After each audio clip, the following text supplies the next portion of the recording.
Thank you అన్న. దైవ సందేశాన్ని విందాం. శ్రద్ధగా అటు ఇటు తిరగకుండా ఆత్మీయ మేలు పొందుదాం.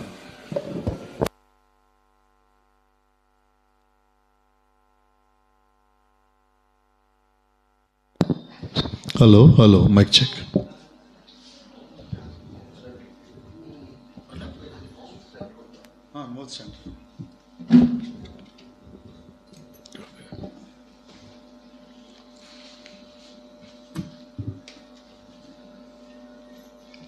ప్రభునందు ప్రియమైన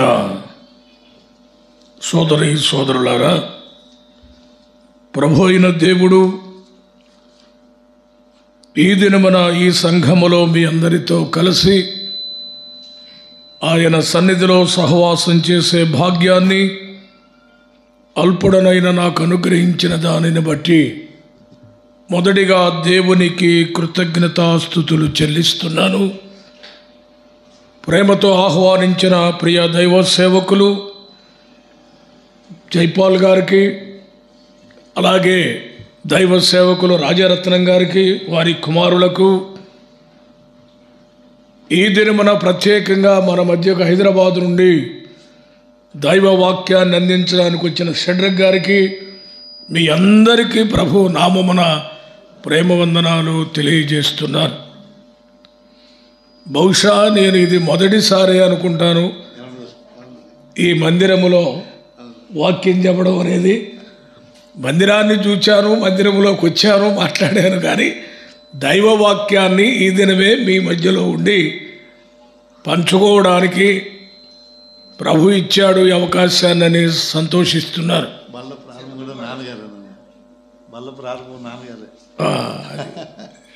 సంతోషకరమైన విషయం ఏమిటంటే, మా తండ్రి గారు ఎస్ ఆనందం గారు ఇక్కడ బల్ల ప్రారంభించారని వార్తలు వస్తున్నాయి.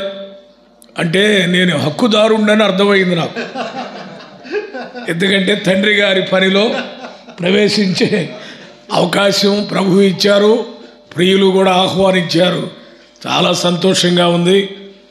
నేనేమి ప్రసంగికుడిని కాదు, సేవకుడిని అంతకంటే కాదు. నేను ఒక టీచర్గా పనిచేసి రిటైర్ అయిన వ్యక్తిని.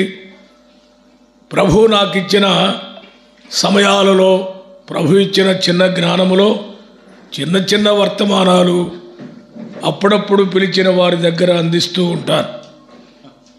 ఇప్పటి వరకు కూడా దివ్యమైన సందేశాన్ని దైవ సేవకులు షడ్రక్ గారి ద్వారా మనం ఆలకించాం. నేటి దినాలలో సంఘాలకు, విశ్వాసులకు అవసరమైన మాటలు వారు అందించారు. నేను ముందే చెప్పుకున్నాను, అలా చెప్పలేను కనుక నేను కొద్ది మాటలు చిన్నవి ప్రభువు నాకు ఇచ్చినవే జ్ఞాపకానికి తెస్తారు. దైవ గ్రంథములో నుండి దేవుని వాక్యాన్ని చదువుకుందాం. సామెతల గ్రంథము 30వ అధ్యాయము. సామెతల గ్రంథము 30వ అధ్యాయము 12వ వచనాన్ని చదువుతున్నాను. బైబిలు గ్రంథములు చూడగలిగిన వారందరూ దయచేసి తెరచి చూడవలసినదిగా ప్రేమతో మనవి. తమ దృష్టికి తాము శుద్ధులై తమ మాలిన్యము నుండి కడుగబడని వారి తరము కలదు. ప్రభు తన వాక్య భాగమును దీవించున్నట్లు తలలు వంచితే ప్రార్థన చేసుకుందాం. దయగలిగిన మా తండ్రి, కృపగలిగిన మా నాయన, మీ పరిశుద్ధ పాదములకు స్తోత్రాలు, వందనాలు చెల్లిస్తున్నాం. గొప్ప దేవా, మీ చిత్తమును బట్టి ఎన్నో ఏండ్ల క్రితమే మీరు ఏర్పాటు చేసుకున్న మీ ప్రియ సంఘమును బట్టి మిమ్మల్ని స్తుతిస్తున్నాం. ఈ దినమున వార్షికోత్సవముగా మిమ్మల్ని స్తుతించడానికి మీరు అనుగ్రహించిన ఈ సమయాన్ని బట్టి, మీ సన్నిధిని బట్టి మిమ్మల్ని కొనియాడుతూ ఉన్నాం. ఇంతవరకు మీ దాసుని బలపరిచి దివ్యమైన మాటలను మాకు అందించారు. మరికొద్ది నిమిషాలు మీ మాటలు వినబోతూ ఉండగా నిలువబడిన మనుషుని మరుగుపరచి చదవబడిన మీ మాటలను దీవించి మేలుకరమైన వర్తమానమును మీరు మాకు అందించుదురుగాకని చేరి వచ్చిన వారందరూ కూడా అర్థము చేసుకొనులాగున సులువైన ఉపదేశాన్ని మాకు దయచేయుమని ఈ సంఘము నానాటికి అభివృద్ధి చెంది ఇలాగున వార్షికోత్సవములు మీరు వచ్చు వరకు జరుపుకునే కృపను, అభివృద్ధిని, ఆశీర్వాదమును దయచేయుదురుగాకని ఈ మనవులు మా రక్షకుడు, విమోచకుడైన యేసు క్రీస్తు అతి శ్రేష్టమైన నామమునే ప్రార్థించి వేడుకొనుచున్నాము తండ్రి. ఆమేన్. ప్రభునందు ప్రియమైన సోదరి సోదరులారా, ఈ సమయములో సామెతల గ్రంథము 30వ అధ్యాయము 12వ వచనాన్ని చదువుకున్నాం. బైబిలు గ్రంథములోని 66 పుస్తకాలలో ఈ సామెతల గ్రంథము అనేది చాలా ప్రత్యేకమైనది. కాకపోతే మనకు అదేమిటోలండి అర్థం కాదు అని దాని జోలికి పోవడం తక్కువ. బోధకులు కూడా చాలామంది దాని జోలికి పోరు, ఎక్కడో ఒక మాట తీసుకుంటారు. కానీ క్రమంలో మనకు ఎవరు బోధించినట్టుగా నాకు అర్థం కాలేదు, కనబడలేదు. అక్కడక్కడ చెబుతుంటారు. కానీ వాస్తవానికి సామెతల గ్రంథము అనేది సంపదలకు గనిలాంటిది. దానిలో త్రవ్వే కొలది పరమ సత్యములను దేవుడు సొలొమోను ద్వారా మన కొరకు దాచి ఉంచాడు. పేరు సామెతలే కానీ అందులో ఉన్న ఒక్కొక్క వచనము, ఒక్కొక్క ప్రసంగం చాలా దివ్యమైన సంగతులు ఉంటూ ఉంటాయి. ఈ సామెతల గ్రంథాన్ని ఎంత ఇష్టపడేవారు ఉన్నారు లోకంలో అంటే, మా నాన్నగారు చెప్పేవారు, విశ్వకవి రవీంద్రనాథ్ ఠాగూర్ గారు. ఆయన లాంగ్ కోట్ వేసుకుంటారు. లాంగ్ కోట్ అంటే అర్థమైంది కదా, పొడుగ్గా ఉంటుంది కోట్. ఫోటోల్లో కూడా మీరు చూస్తుంటారు. ఆయన కోటు జేబులో ఇంగ్లీష్ బైబిల్ చిన్నది పెట్టుకుంటాడు ఇప్పుడు. రవీంద్రనాథ్ ఠాగూర్ గారు ఆయన హిందూ, కానీ ఆయన జేబులో ఏముంటుంది, కోట్లో ఎప్పుడు బైబిల్ ఉంటుంది. హైందవ మిత్రులు అడిగారట, ఏమండి క్రైస్తవుల మత గ్రంథమైన బైబిల్ని ఎందుకు మీరు కోట్లో పెట్టుకుంటారు? ఆయన చెప్పాడట, వృద్ధుణ్ణైపోయాను, జ్ఞాపక శక్తి తగ్గింది. జ్ఞాపక శక్తి కనుక ఉంటే కోట్లో కాదు, అది నా హృదయంలోనే పెట్టుకునేవాడిని. ఇప్పుడు జ్ఞాపక శక్తి లేదు కనుక కోటు జేబులో పెట్టుకొని అవసరమైనప్పుడు చదువుతున్నానన్నాడట. ఈ బైబిలు గ్రంథములో సామెతల గ్రంథము అనేది ఆయనకు చాలా ఇష్టమైన గ్రంథం అంటది. మనకు అసలు ఏ గ్రంథం పట్టుద్ది, అసలు బైబిల్ పట్టుద్దా అని మనకు. ఏమండి, బైబిళ్ళు ఉన్నాయండి అందరికీ? చదువుతున్నారా అందరూ? 2-3 తలూపు చెట్ట కుదురుద్దండి.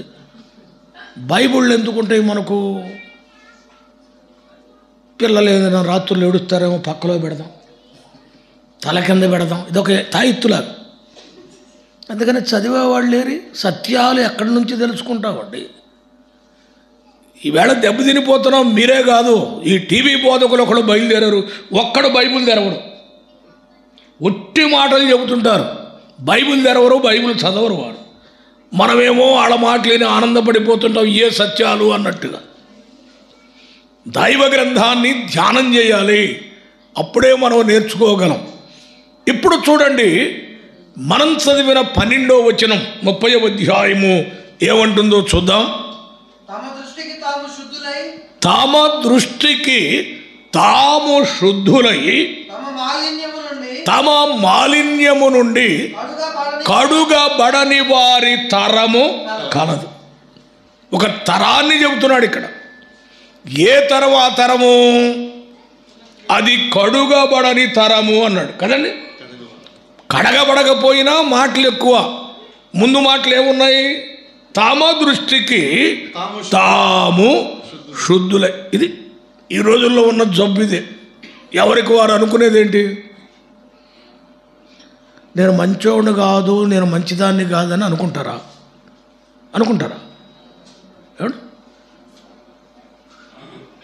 ఏం పలకరేమో అనుకోరా? అవును, మరి అందరూ ఏం చెప్పుకుంటారు? మంచోళ్ళని చెప్పుకుంటారు. ఇదే సొలొమోను అంటున్నాడు, తమ దృష్టికి తాము శుద్ధులై. మనకేంటండి, మనం క్లియర్, మన మాట వేరు, మన చూపు వేరు, మన కార్యాలు వేరు, మనం ఏం చేసినా కూడా కరెక్ట్ అంటుంటాం. మనం చాలా పొరపాటు. అందుకే ఇక్కడ అన్నాడు, తమ దృష్టికి తాము శుద్ధులే. ఎవరి దృష్టికి అంటే మన దృష్టికి మనం కరెక్ట్ అనుకుంటున్నాం. అది జబ్బు. ఇక్కడ ఈ జబ్బును మనం మర్చిపోవాలి. ఇప్పుడు నేటి విశ్వాసులు సంఘాలలో అనుకునేది ఏంటంటే, నాకు నేను కరెక్టు, అంతేనండి. అంటే దాని అర్థం ఎదుటోళ్ళు కరెక్టు, అదేనా? ఇప్పుడు నేర్చుకోవాలి. ఇప్పుడు మన వాక్యం ద్వారా తమ దృష్టికి తాము, మనల్ని మనం చూసుకుంటే మనంతా కరెక్టే. చూడండి, మీరేమనుకోబాకండి. అందరు అర్థం చూస్తారా లేదా? చూడరా? అసలు పొద్దున్నేతో చూసేది అదే కదా. అందులో చిన్నద్దాలు చాలక డ్రెస్సింగ్ టేబుల్ వచ్చినాయి. ఇప్పుడు ముఖమే కాకుండా రౌండ్ తిరిగి చూసుకుంటుంటారు. తప్పంటలా నేను, చూసుకుంటారు, మంచిదే. కానీ ఏం చూసుకుంటున్నాము? పై రూపాన్ని చూసుకుంటున్నాం. అర్థం చూసుకున్న ప్రతి వాళ్ళు నేను బాగున్నాను అనుకుంటారా, నేను బాగలేను అనుకుంటారా? ఇది కరెక్ట్గా చెప్పాలి మీరు.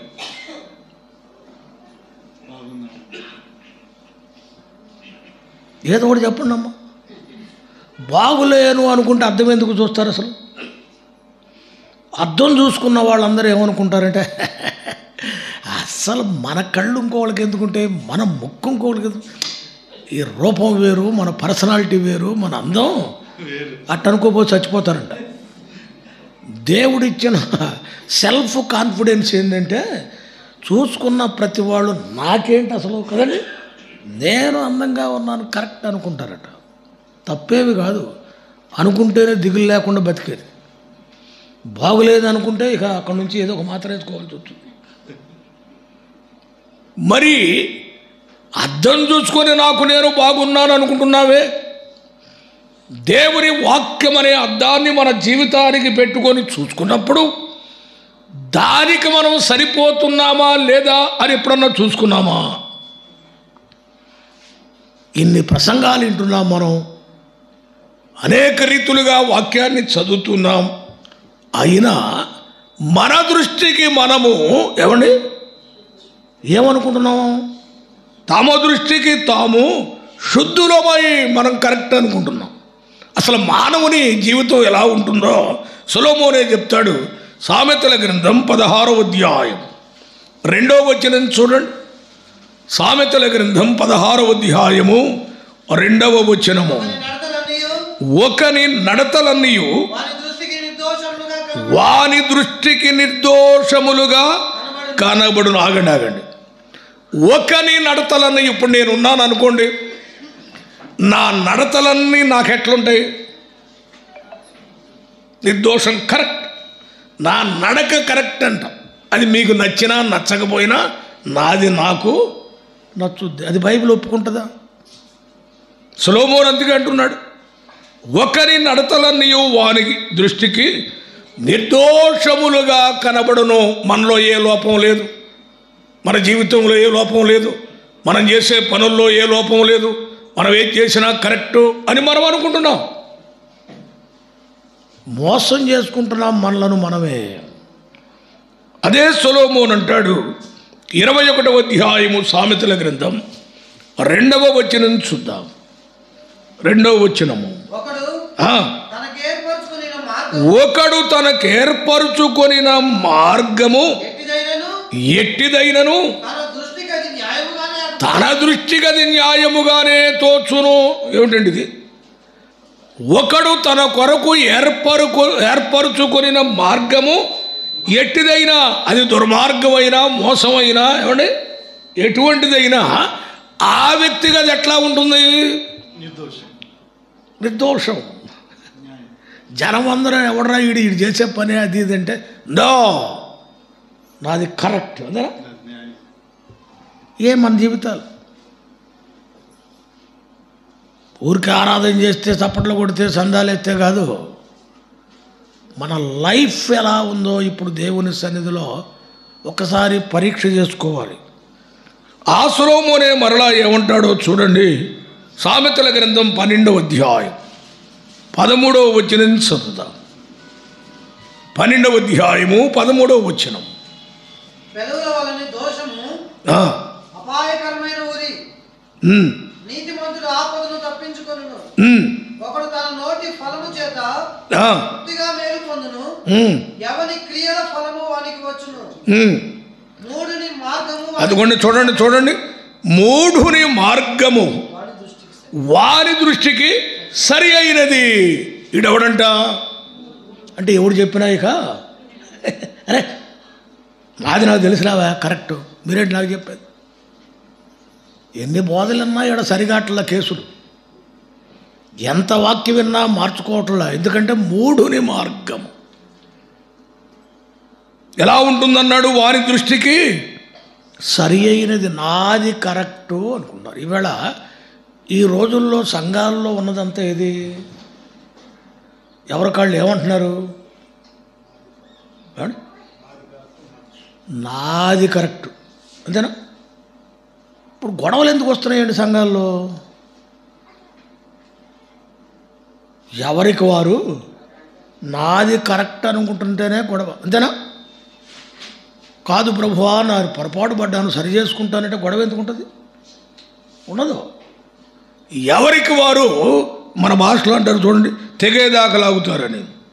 సామెతల గ్రంథం 26వ అధ్యాయం 12వ వచనం చూడండి. సామెతల గ్రంథం 26వ అధ్యాయం 12వ వచనం. తన దృష్టికి జ్ఞాని అనుకొని వారిని చూచితివా? ఇది ఒక కేసు అండి. వీడేమనుకుంటాడంట, తన దృష్టికి జ్ఞానిని. అంటే ఇప్పుడు నేనేమనుకుంటున్నాను, నా దృష్టికి నేనేమనుకుంటాను అండి, అమాయకుడిని అనుకుంటానా అండి?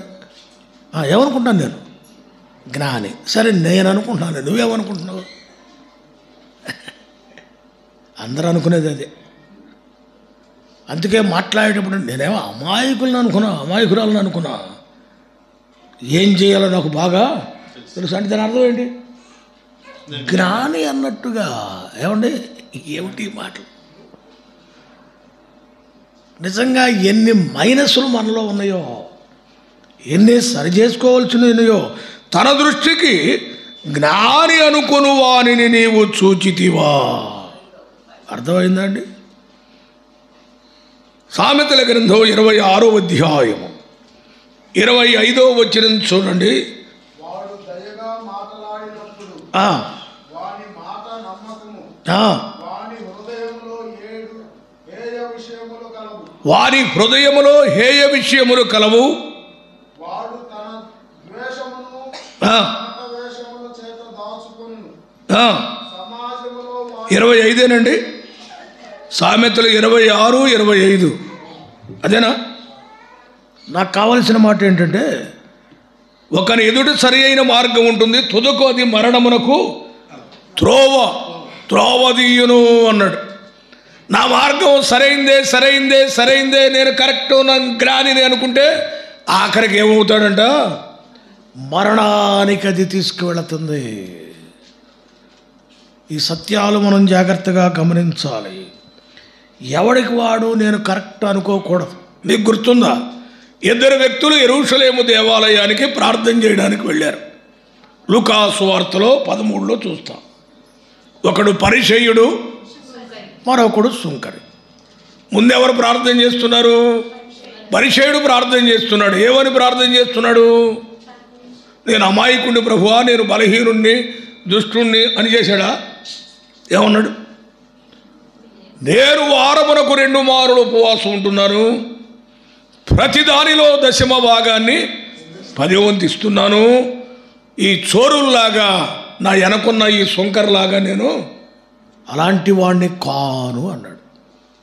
అంటే వీడి దృష్టికి వీడు ఏమనుకుంటున్నాడు? వీడి దృష్టికి వాడు జ్ఞాని అనుకున్నాడు, వీడి దృష్టికి వాడు నీతిమంతుడు అనుకున్నాడు కదండి. వాడి దృష్టికి వాడిది కరెక్ట్ అనుకున్నాడు.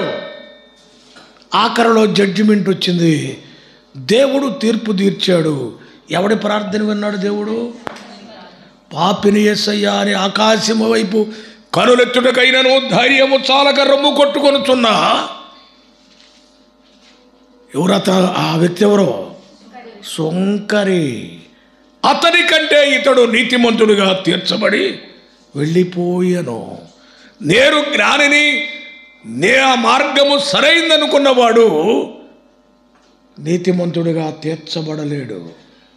అదే సొలొమోను నేర్పుతున్న సత్యం. అయితే ఇప్పుడు చూడండి, ఈ వచనాన్ని జాగ్రత్తగా చూడాలి. తమ దృష్టికి తాము శుద్ధులై, అంటే మన దృష్టిలో మనం కరెక్ట్గానే ఉంటున్నాం. కానీ ఇప్పుడు ఎవరి దృష్టిలో ఉండాలి మనం కరెక్ట్గా? దేవుని దృష్టిలో. ఇప్పుడు దేవుని దృష్టిలో ఎలా ఉన్నాం? మన దృష్టిలో మనం అన్నీ బాగానే ఉంటాయి, మనం ఏది చేసినా కరెక్టే.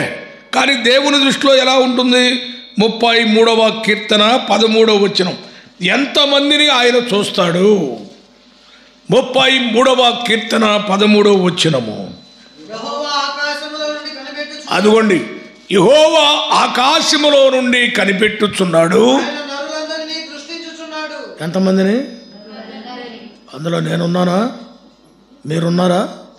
అది కదా, ఆకాశము నుండి ఆయన కనిపెడుతున్నాడు, నరులందరినీ దృష్టించుతున్నాడు, ప్రతి వ్యక్తిని చూస్తున్నాడు ఆయన.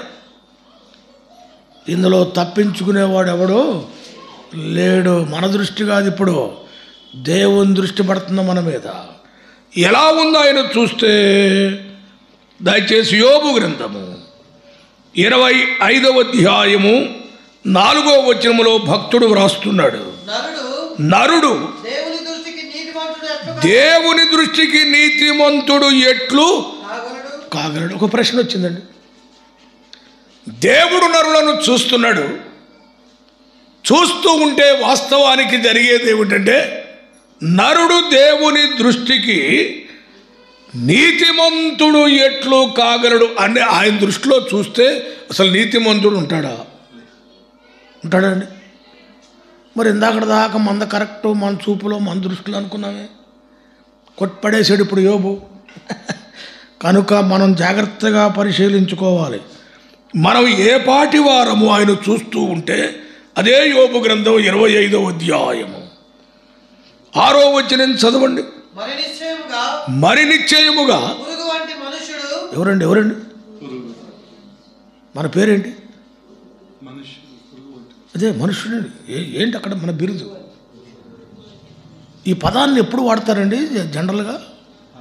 ఏదన్నా తగాదు వచ్చినప్పుడు వాడు తుట్టు పురుగండి అంటుంటారు కదా, వాడు పురుగండి అంటుంటారు, విషపురుగండి అంటుంటారు. అంటే మంచోడికి వాడతారా ఈ పదం, లేకపోతే ట్రబుల్ ఉన్నవాడికి వాడతారా? దేవుడు రాయించాడండి, పురుగు వంటి మనుష్యుడు, పురుగు వంటి నరుడు ఆయన దృష్టికి ఎట్లు నీతిమంతుడు కాగలడు. అబ్బో, ఇవన్నీ చదువుతుంటే మనం అన్ఫిట్ అన్నట్టుంది. అసలు ఇక్కడ మనము పనికిరాము అన్నట్టుగా ఉంది, మన భక్తి చాలదు అన్నట్టుగా కనబడుతుందండి. అయితే భక్తుల జీవితాల్లోకి వెళితే చాలా అద్భుతమైన సాక్ష్యాలు వారు చెప్తారు. దయచేసి ఒక భక్తుని జీవితాన్ని జ్ఞాపకానికి తెస్తాను. కీర్తనల గ్రంథము 18వ కీర్తన 23వ వచనం చదువుదాం. కీర్తనల గ్రంథము 18వ కీర్తన 23వ వచనము. దోషక్రియలు నేను చేయనల్లకయుంటిని కనుక. వినండి, ఈ మాట అవసరం.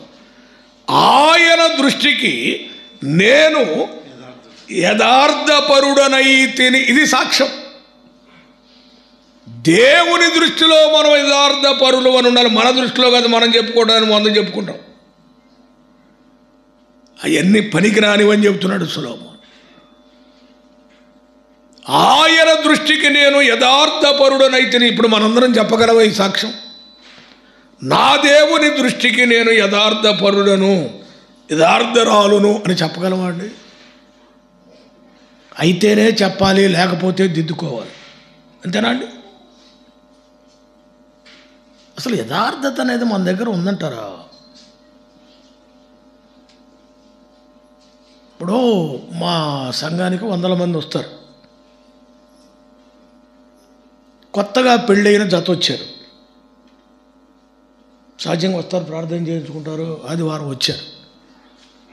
మరి కొత్త పెళ్లి కూతురు పాత చెప్పులు వేసుకోదుగా, కొత్త చెప్పులతోనే వచ్చారు. బయట ఇడిచారు, మందిరంలోకి వచ్చారు. ఆఖరిలో ప్రార్థన చేయించుకున్నారు, వెళ్ళారు. మళ్ళా 10 నిమిషాలకి నా దగ్గరికి వచ్చారు హడావుడిగా. నేను అనుకుంటున్నాను ఏమన్నా మర్చిపోయిన సంగతి ఏమైనా చెబుదామని వచ్చారేమనుకుంటున్నాను. రావడం అంకులు, కొత్త చెప్పులు అంకులు, పెళ్ళికి నిన్నే కొన్నాము. ఎవరో ఎత్తుకెళ్ళారు, అంకులు లేరు అంటే గుళ్ళో ఏం పోయినాయి? మరి వచ్చిన వాళ్ళందరూ యథార్థవంతులేనా? ఏమండి, బంగారు శీల పడితే ఇచ్చేవాళ్ళు లేరు, సెల్ ఫోను మర్చిపోతే ఇచ్చేవాళ్ళు లేరు, కొత్త చెప్పులు కనబడితే ఏమండి అవి మారిపోయి పనికిరాని చెప్పులు అక్కడ ఉంటుంటాయి. అంటే ఏముంటలేదు. మన చేతికి ఏం దొరకనప్పుడు అందరం యథార్థవంతులే, అవునా కాదండి? మార్చుకోవాలి జీవితాలు. క్రైస్తవ జీవితం అంటే ఆయన దృష్టికి యథార్థమైనదిగా ఉండాలి. ఇంకొక భక్తుని గురించి చెప్తాను. యెషయా గ్రంథం 49వ అధ్యాయం 5వ వచనములో ఆయన ఎలా ఉన్నాడు దేవుని దృష్టికి? వినండి ఈ పదము, యెహోవా దృష్టికి నేను ఘనుడనైతిని. ఈ మాట ఎంత బాగుందండి. ఆయన దృష్టికి ఎలా ఉండాలి మనం? ఆయన దృష్టికి ఘనంగా ఉండాలి, లోకం దృష్టికి కాదు. ఆకాశం నుండి దేవుడు నరులను చూస్తున్నాడు, మనందరినీ చూస్తున్నాడు. నమ్మేమని చెప్తున్నాం మనం. ఆయన దృష్టికి యథార్థవంతులుగా ఉండాలి. రెండవది ఎలా ఉండాలి? ఘనులంగా ఉండాలి, ఘనులంగా ఉండాలి. మూడవ మాట కూడా జ్ఞాపకానికి తెస్తాను. దానియేలు గ్రంథము 6వ అధ్యాయము 22వ వచనం చదవండి. దానియేలు గ్రంథము 6వ అధ్యాయము 22వ వచనము. వినండి, దానియేలు సాక్ష్యం ఇస్తున్నాడు. నేను నా దేవుని దృష్టికి నిర్దోషినిగా కనబడితిని. బా, ఏమి సాక్ష్యాలండి. దేవుని దృష్టిలో దానియేలు ఎట్లున్నాడు? నిర్దోషి, అంటే దోషము లేని వ్యక్తిగా ఉన్నాడు. నేను ఈ 3 మాటల జ్ఞాపకానికి తెస్తున్నాను. ఆయన దృష్టిలో వీటిల్లో మనం ఏది కలిగి ఉన్నామో, 3 కలిగి ఉంటే దేవునికి స్తోత్రం. 3 లేకపోతే ఒకటన్నా ఉందా? ఏమోనండి, ఇంటికి వెళ్ళి ఆలోచన చేసి చెబుతానంటారా? ఏమండి, నిర్దోషత్వం ఉందా? యథార్థత ఉందా? ఘనత ఉందా? ఈ సొలొమోను చెప్పిన మాటను పూర్తి చేద్దాం. చూడండి, 12వ వచనం మరలా చదవండి. తమ దృష్టికి తాము శుద్ధులై తమ మాలిన్యము నుండి కడుగబడని తరము కలదు. మాలిన్యము నుండి, మాలిన్యము అంటే మలినము, అంతేనండి. ఇప్పుడు బంగారం ఉందండి, ఎప్పుడో కొన్నారు మీరు. కొద్ది రోజులు అయిన తర్వాత అది ఏమవుద్ది? దానికి అదే మాలిన్యం చేరుద్ది. షైన్ అంటే వన్నె తగ్గుద్ది కదా, వన్నె తగ్గుద్ది. అప్పుడు మీరేమనుకుంటున్నారు? అమ్మాయి వెళ్దాం పదా బంగారపు కొట్టుకి, పండగ దగ్గర పడుతుంది, వస్తువులు పాతపడ్డాయి కదా. ఇప్పుడు ఏం చేయాలి?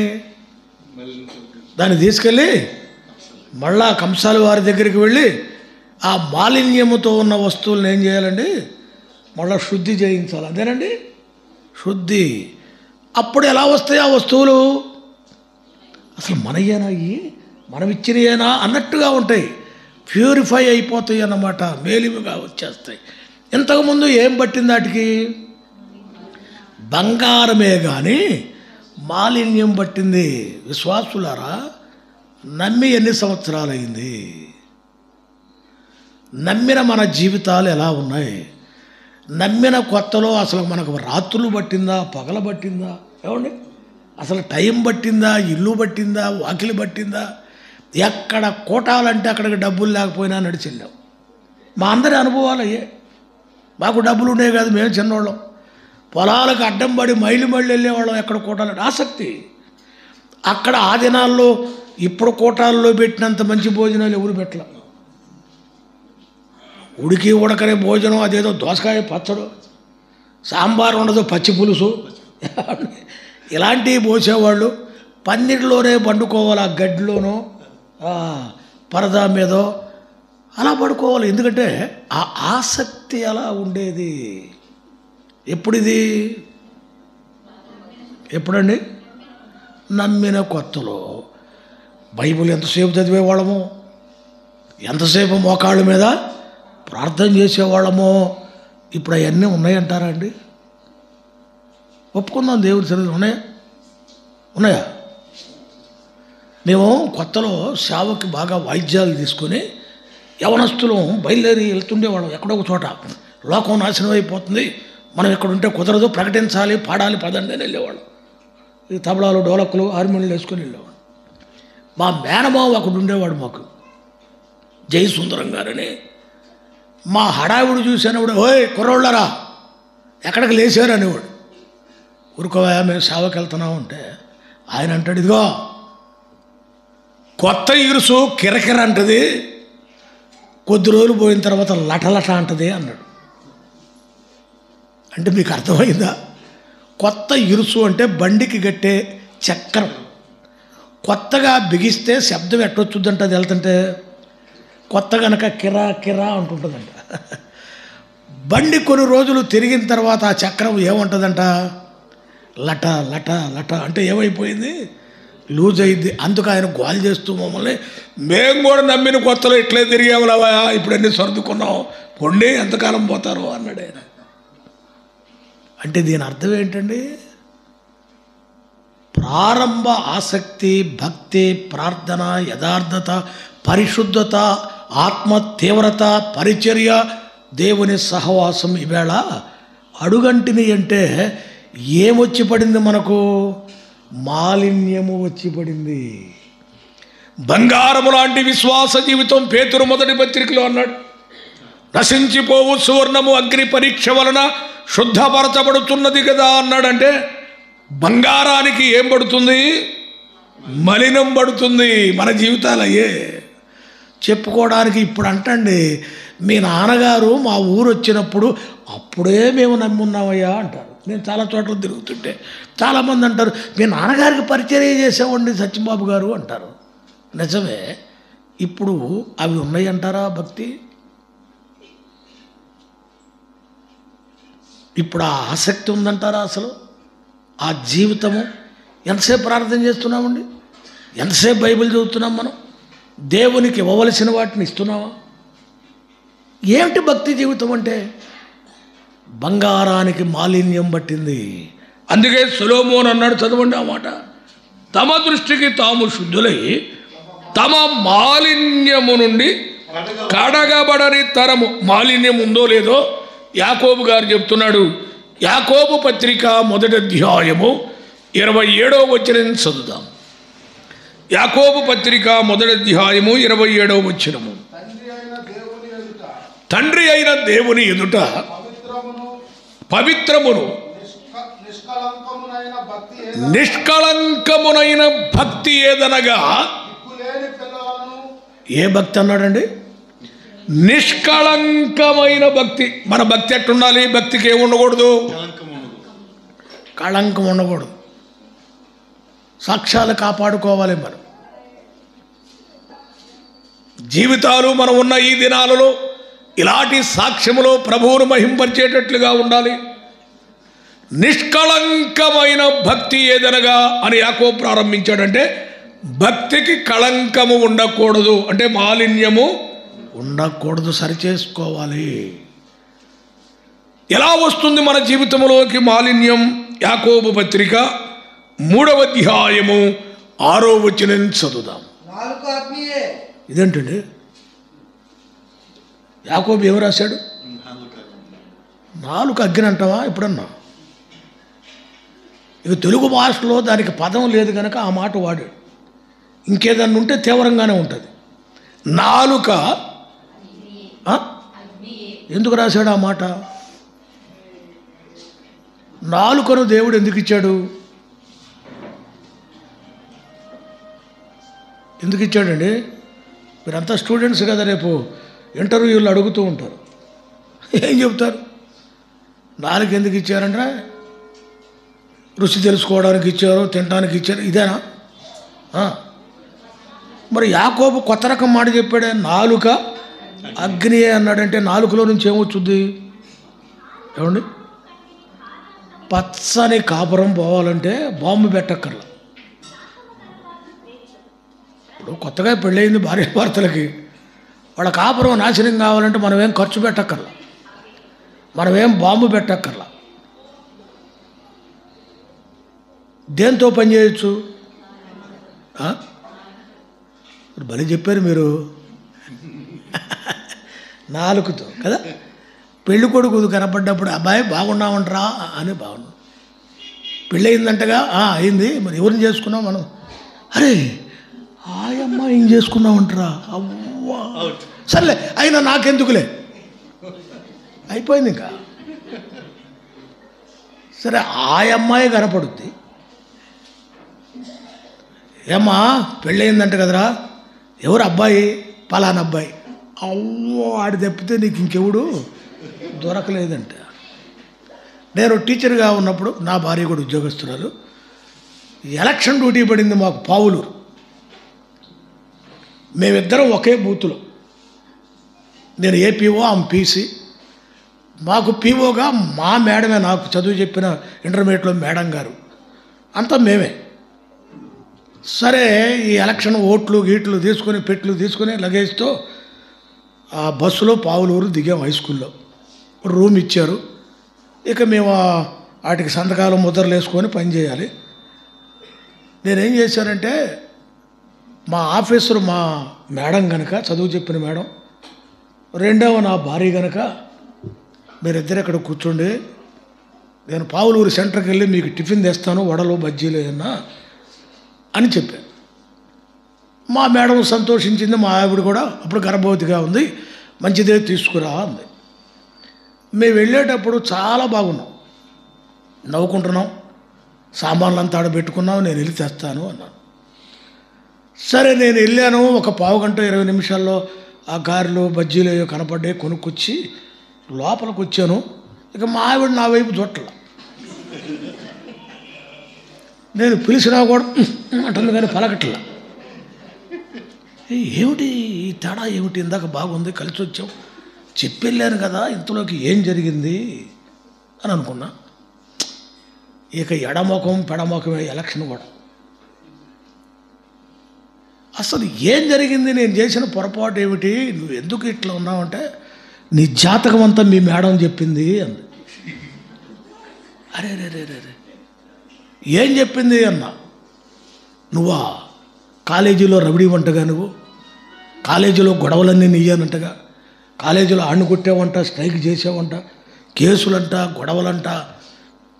ఇక అక్కడి నుంచి మొదలేసింది. అవి ఏం చెప్పిందో, ఈ ఖాళీలు ఆడవాళ్ళు కదా ఇద్దరు చేరారంటే ఇక అంతేగా, నీ సంగతి అంతా తెలిసిందే, నాకు ముందు తెలియదు అంటే, ముందు తెలిస్తే చేసుకునేది కాదేమో. ఇంకొక ఆమె చెప్పిందంట, అమ్మా నీకు ఆ సత్యంబాబు తప్పితే ఎవరు దొరకలా, వాడు తపడాలు వేసుకొని డ్రామాలని నాటకాలని వెళ్తుంటాడు, వాడినట్టు చేసుకున్నావు అన్నారు. ఇవన్నీ దేంతో ఏమండి భగ్నం అయిపోయింది వ్యవహారం అంతే. కొత్త కాపురంలో ఏమొచ్చింది, నాలుక అగ్ని. దేవుని పిల్లల నాలుక చాలా జాగ్రత్తగా ఉండాలి. కళంకం దేని ద్వారా వస్తుందండి? దేని ద్వారా? నాలుక ద్వారా. మాటలు కరెక్ట్గా ఉండాలండి. నేను అట్ట అనుకున్నాలే అనబాక, ఎందుకు అనుకున్నది. ఒకరోజు మా మేనమామ గారు ఆయన భార్య ఉన్న కట్టుబట్టలతో ఏడ్చుకుంటూ వచ్చారు. వాడు విజయవాడ రైల్వేలో పనిచేస్తారు, గ్రేడ్ 1 మెకానిక్ మా మేనమామ గారు. మేము ఇంటి దగ్గర సహోదరులు మేము కూర్చొని ఉన్నాం. వాళ్ళేమో ఏడుపు మొక్కంతో ఒక బుట్ట ఒకటి తీసుకొని హడావిడిగా దిగారు. నాకు అర్థం కాలే, చెప్పా పెట్టకుండా మా మేనమామ అత్త రావడం ఏమిటి, పైగానేమో వాళ్ళు వికారంగా ఉన్నారు.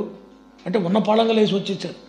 ఇట్లున్నారు ఏంటంటే, దగ్గరికి వచ్చి మా మామ అన్నాడు, రే బాబు నువ్వు ఉన్నావంటరా అన్నాడు. ఉన్నావా?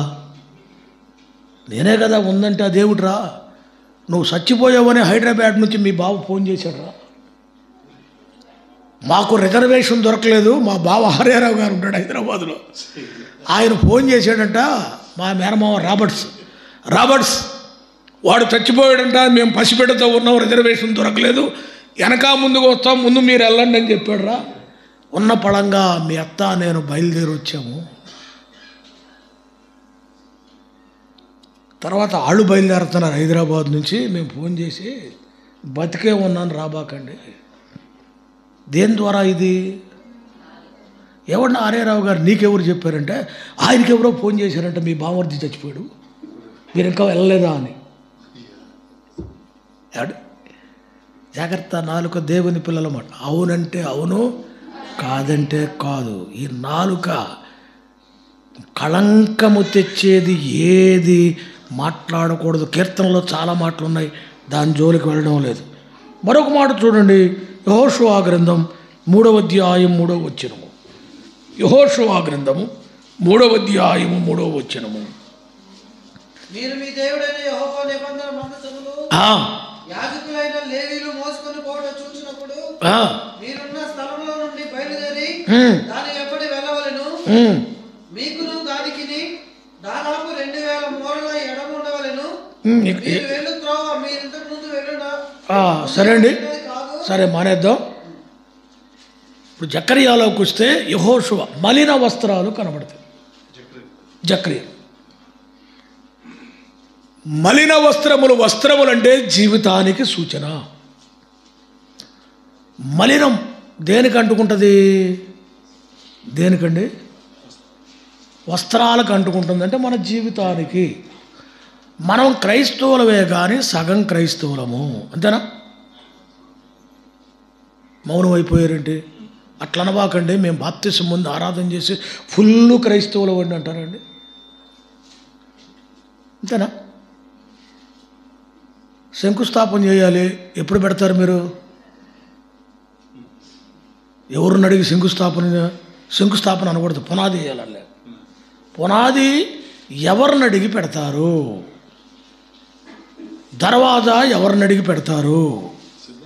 పిల్లల పెళ్ళి ఎవరిని అడిగి పెడతారు? నేను అడిగి విశ్వాసుల సంగతే. ఈ విశ్వాసుల్లో ఇంకొక మ్యాజిక్ ఏంటంటే, అన్నయ్య నాకు లేదు కానీ ఆయన నమ్మలేదు కదా, అందుకని ఆయన భలే తెలివి. ఒక విశ్వాసులు మా వాళ్ళే పునాది కార్యక్రమానికి పిలిచారు. వాళ్ళు పిలిచిన టయానికి మేము ఎప్పుడు వెళ్ళాం, మన టయానికే వెళ్తాం. గుంట తీసి ఎదురు చూస్తున్నారు, ఇంకా రాలేదు ఈయన చెప్పినా రాడని. నాకు తెలుసుగా, వాడికి బ్రాహ్మణుడు చెప్పిన టైంకి ఆడు చూపిస్తారు, మనమేమో మన టైంకి వెళ్తాం. సరే వెళ్ళిన తర్వాత ప్రార్థన చేసాం, రాయి పెట్టాం. నేను స్కూటర్ వేసుకెళ్ళాను. స్కూటర్ దగ్గరికి వెళ్తున్నా, ఇంకా స్టార్ట్ చేసి వెళ్ళిపోవటానికి. అప్పటికే ఆలస్యమైంది. ఆగలేక సంచిలో నుంచి తీశారు శంకు, నవధాన్యాలు తీశారు. ఇదిగో మేస్త్రే ఈ శంకు పెట్టు, నవధాన్యాలు వేయాలి అంటున్నారు. ఆ ఇంటోళ్ళు అంటారు, అరే నాయన ఆయన ఇంకా బండి బాగలేదురా, ఇంకా బండి దగ్గరే ఉన్నాడు, ఇంకా బండి స్టార్ట్ చేయలేదు. నాకు వినపడి నేను ఇటు తిరిగి చూశాను. మా చేత ప్రార్థన ఎందుకు, మళ్ళీ తీసుకొచ్చి శంకు నవధాన్యాలు ఎందుకు? చేసుకుంటే అదే చేసుకోండి. అందుకే నేను అన్నా, సగం క్రైస్తవులు మాలిన్యము మన జీవితాలలో ఉంది. ప్రభు రేపు న్యాయపీఠము ఎదుట మెచ్చుకుంటాడని మనం అనుకుంటున్నావా? అందుకే ఈ సొలొమోను అన్నాడు, మాలిన్యము నుండి కడగబడాలి. అది ఇవాళ నా సందేశం ఏంటంటే, మనము కడగబడాలి. 2 మాటలతో ముగిస్తున్నాను చూడండి. యేసుక్రీస్తు ప్రభువారు ఈ లోకంలో ఉన్నప్పుడు యోహాను సువార్త 13వ అధ్యాయంలో భోజన పంక్తిని కూర్చున్న శిష్యుల పాదములను ఆయన ఏం చేశాడు? ఏమండి? కడిగాడా లేదా? పేతురు అన్నాడు, నువ్వు కడగకూడదు స్వామి నా పాదాలు అన్నాడు. నేను నిన్ను కడుగని ఎడలా నాతో నీకు పాలు లేదు. ఎంత కఠినంగా చెప్పాడు ప్రభు అండి. సర్లే నువ్వు గడిగించుకోకపోతే మానుకో అనలా. నేను నిన్ను కడుగని ఎడలా నాతో నీకు పాలు లేదు. పేతురు దేనికైనా తొందర ఎక్కువ గనుక, అలాగైతే ప్రభువా నా కాళ్ళే కాదు నా తల కూడా, అంటే తల స్నానం చేయిపోయినాను పూర్తిగా అంటున్నాడు. ప్రభు అన్నాడు, స్నానము చేసిన వాడు కాళ్ళు కడుగుకుంటే చాలు. ఎందుకన్నాడు ప్రభు ఆ మాట? స్నానం అంటే ఏంటి? తీతు పత్రిక 3వ అధ్యాయం 5వ వచనము.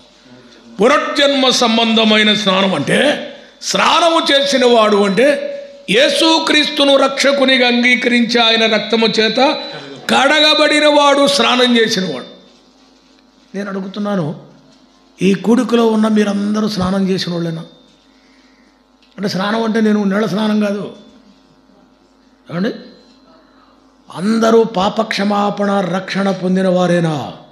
క్రీస్తు రక్తము చేత కడగబడిన అనుభవం ఉందా? లేకపోతే కడగబడాలి? పేతురుతో అన్నాడు, స్నానము చేసిన వాడు కాళ్ళు కడుక్కుంటే చాలు అన్నాడు. అంటే రక్షింపబడిన వాడు, రక్షణ సారిసారా? ఎక్కడ కోటాలు పెడితే అక్కడ చేతులు ఎత్తటం.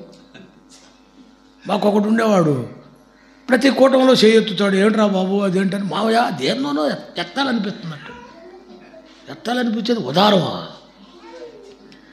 రక్షణ పొందేది ఒక్కసారే, కడుగబడుట అనేది అనేక సార్లు. ఉదాహరణ, మనం స్నానం చేసాం, ఇంట్లో బయటికి వెళ్ళాము, పని మీద తిరిగి వచ్చాం, మళ్ళీ స్నానం చేస్తామా? ఏం కడుక్కుంటాం? ఎన్నిసార్లు అయినా, ఎక్కడికెక్కడికి వెళ్ళి వచ్చినా ఎన్నిసార్లు అయినా కడుక్కుంటాం, కానీ ఎన్నిసార్లు అయినా స్నానం చెయ్యం. కడుగబడుట, కాళ్ళు కడుక్కునుటంటే మలినమును శుద్ధి చేసుకొనుట. అర్థమైందండి? యేసు ప్రభు అందుకే అన్నాడు శిష్యులతో, మీరును ఒకరి పాదములు ఒకరు కడుక్కునండి. ఇప్పుడు మేము షడ్రక్ గారు నేను మీ మధ్యకు వచ్చామంటే ఏం చేయడానికి వచ్చాము? బాధ చేయడానికి వచ్చామా? అది కరెక్టే. ఈ వాక్య ప్రకారం అర్థం ఏంటి?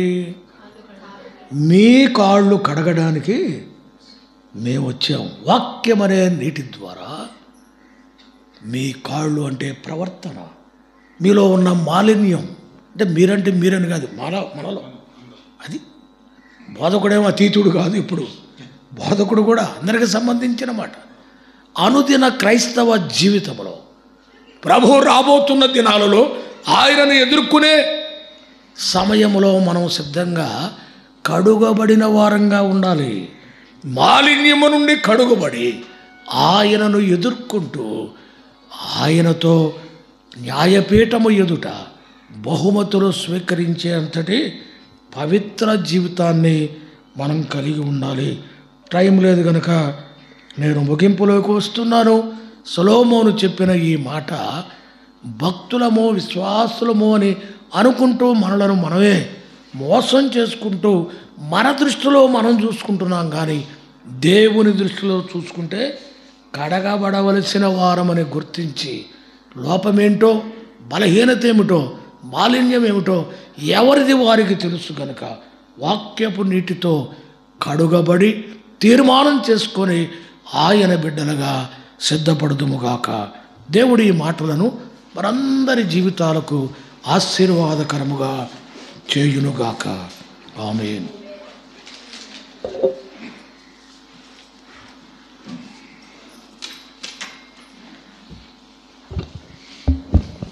ప్రియులారా,